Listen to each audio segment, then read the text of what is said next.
አፈር ለሚበላው ለሚበሰብሰው ለዚህ ፈራሽ ገላ ቁምጣ መቻነሰው ሰሜ እነዚህ ስንኞች ምናልባት አንድ ቀን ለርሱም እንደሚሆኑ ሳይረዳቸው አይቀርም። አፈርነህና ወደ አፈር የሚለው ሊፈጸም ዛሬ ግድ ብሏል። የወለደች አንጀት የሆድ ፍሬዋ ሰሜን ለአንድስ ቀን ድምጹን ሳትሰማ ማታድረው እናት ዛሬ እስከ ወዲያኛው እንደማታየው ስትሰማ ምን ይሰማት ይሁን? እናቴ ነገር አይሆንልኝም፣ እሷም የኔ ነገር አይሆንላትም።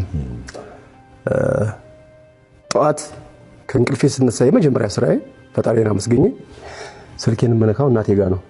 የአንጋፋው ድምፃዊ ሰማኸኝ በለው ሰሜ ባላገሩ ህልፈት የተለያዩ ጥያቄዎችን ማስነሳት ጀምረዋል። ግፊት የለብኝ ምንም፣ ስድስቱም ጸረ በሽታዎች ነፃ ነኝ ከስድስቱ።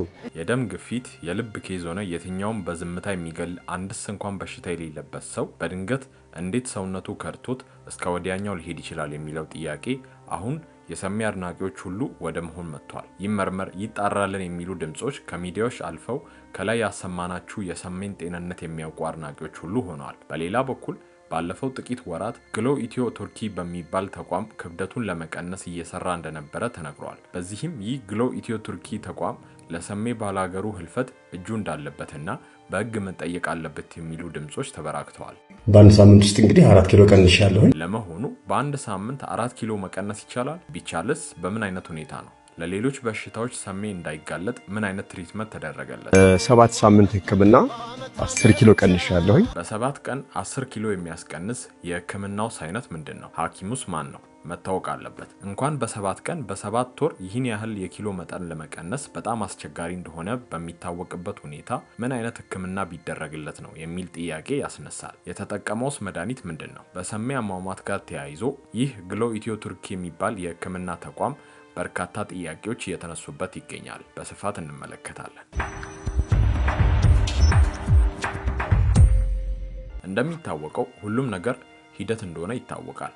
በተለይ የሰውነት ክብደት መቀነስ ትግስት የሚፈልግ በጊዜያትና በጽናት የሚደረግ ሲሆን በአቋራጭ የሚደረገው ሁሉ ለሌላ መዘዝ እንደሚዳርግ የህክምና ባለሙያዎች ይናገራሉ። ሰሜም የዚህ ሰለባ ሳይሆን እንዳልቀረ ይነገራል። ባለፉት ጥቂት ወራት ግሎ ኢትዮ ቱርኪ ወደሚባል ድርጅት ሄጄ የክብደት መቀነስ ህክምና በመከታተል ላይ ነኝ ብሎም በየጊዜው ያስመዘገበውን የክብደት ለውጥ እያሳየን በርታ በሉኝ እያለ ድርጅቱንም በሶሻል ሚዲያ ላይ ፕሮሞት ሲያደርግ ሲያስተዋውቅ የምናውቀው ሰሜ ከዕለታት በአንዱ ጠዋት ከመኝታ ስንነሳ ህልፈተ ህይወቱን ሰማን። እንዴት ሊሆን ይችላል? ለክብደት መቀነስ የተጠቀመው መድኃኒት ሳይረዳው ቀርቶ ነው ወይስ መድኃኒቱ ራሱ ጎድቶት ነው?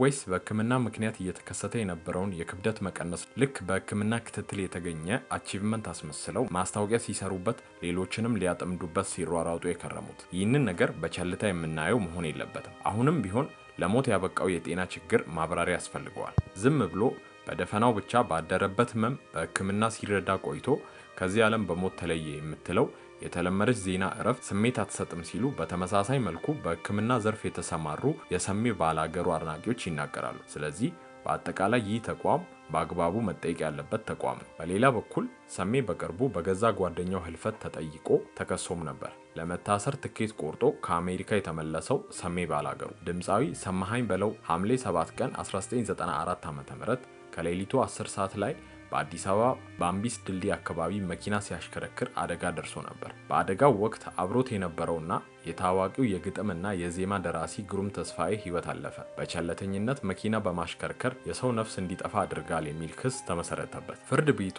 የሰማኸኝ በለውን መከላከያ ምስክሮች ከሰማ በኋላ በቸለተኝነት የሰው ህይወት በማጥፋት ወንጀል ጥፋተኛ አድርጎት በ3000 ብር የገንዘብ ቅጣት አሰናበተው። የገንዘብ ቅጣቱ እንዲከፍል ከተደረገ በኋላ በነፃ ቢሰናበትም አቃቤ ህግ ቅጣቱ እጅግ የቀለለ ነው፣ አደጋው ሆን ተብሎ የተደረገ ነው በሚል የቅጣት ማሻሻያ ይግባኝ ጠየቀበት። ከፍተኛ ፍርድ ቤቱም መዝገቡን እንደገና መርምሮ የቀድሞውን የገንዘብ ቅጣት በመሻር በድምፃዊ ሰማኸኝ በለው ላይ የ5 ዓመት ጽኑ እስራት ፈረደበት። የእስር ውሳኔው ከመተላለፉ አስቀድሞ ሰማኸኝ በለው ለስራና ለሙዚቃ ዝግጅት ወደ አሜሪካ ሄዶ ነበር። ፍርዱን የሰማውም አሜሪካ እያለ ነበር። የፖለቲካ አሻጥር ተሰርቶብኝ ነው የተጠየቅኩት እንጂ ጓደኛዬ ሞቶ እኔ በመትረፌ ምክንያት ብቻ ልጠየቅ አይገባም ብሎ ቢያምንም ፍርድ ቤቱ ያስተላለፈበትን እና እሱ የማያምንበትን የእስር ፍርድ ተቃውሞ አሜሪካ መቅረብ የሚችልበት እድል ቢኖረውም የጓደኛዬ ደም እያሳደደኝ በሰው ሀገር በስደት መኖር አልፈልግም፣ ፍርዴን ጨርሼ በነጻነት መኖር አለብኝ በሚል የህሊና ውሳኔ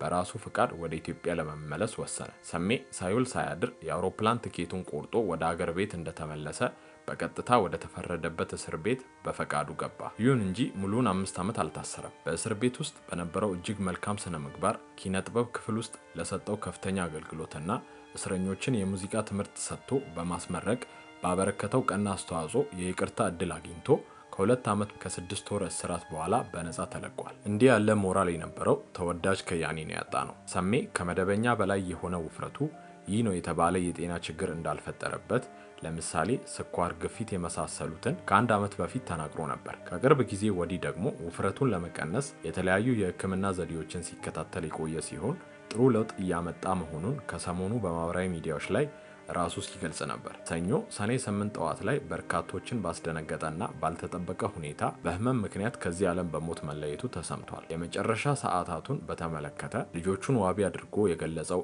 አቻሪ ሚዲያ ሰኞ ሰኔ 8 ጠዋት የድካም ስሜት ተሰምቶት በልጆቹ አማካኝነት ወደ ሆስፒታል እየተወሰደ ነበር። ወደ ሆስፒታል በሚወስድበት ወቅት ግን ወንበር ላይ ዘንበል ያለ ሲሆን ሆስፒታል ደርሶ ከገባ በኋላም ብዙም ሳይቆይ ህይወቱ አልፏል። ባህር ዳር ተወልዶ ያደገው ድምፃዊ ሰሜ ገና በ14 ዓመት ታዳጊነቱ በባህር ዳር ህፃናት ክፍል በመቀጠልም በአዩማና በጊሽ አባይ ኪነጥበብ ቡድኖች ውስጥ በመሳተፍ የጥበብ ጅማሮውን አድርጓል። በዚህም ረጅም ዓመታትን ለዘለቀው ስኬታማ የጥበብ ጉዞ ጠንካራ መሰረት ጥለዋል። ሰሜ ባላገሩ በረጅም ዓመታት የጥበብ ስራዎቹ በተለይ የአገር ባህል የሙዚቃ ዘርፍን ወጉን እና ስርዓቱን ጠብቆ በከፍተኛ ደረጃ ያስተዋወቀ ሲሆን በተለያዩ ክለቦችም ዘመናዊ ሙዚቃዎችን በመጫወት ልዩ ብቃቱን ያሳየና በርካታ የባህል ስራዎችን ለአድማጮች ያበረከተ የጥበብ ባለውለታ ነው። ከተወዳጅ የባህል ስራዎቹ መካከል ባላገር፣ ደቦት እንስራ፣ ዘገኝ፣ አለሽ ነገር፣ ዝናቡ፣ ዓለምን እንደምንነሽ የሚሉት ይጠቀሳሉ። ከተሰጥኦ ባሻገር በተገኘበት ቦታ ሁሉ ሳቅን የሚፈጥር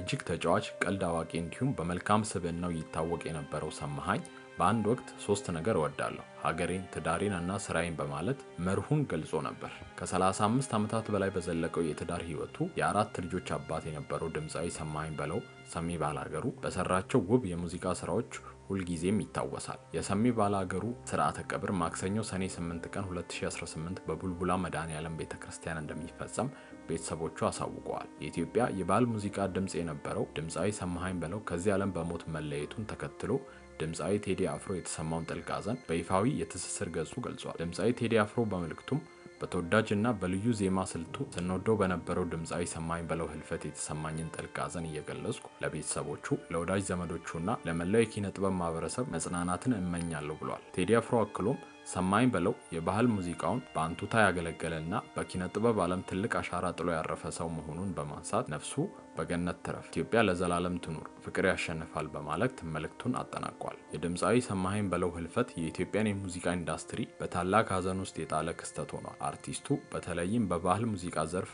የነበረው የላቀ አስተዋጽኦ ለዘመናት በኪነ ጥበብ አፍቃሪዎች ዘንድ ሲዘከር የሚኖር ነው። የድምፃዊውን ማለፍ አስመልክቶ ቴዲ አፍሮን ጨምሮ በርካታ የሙያ ባልደረቦቹና አድናቂዎቹ የህመም እና የሐዘን መግለጫዎችን በመላክ ላይ ይገኛሉ።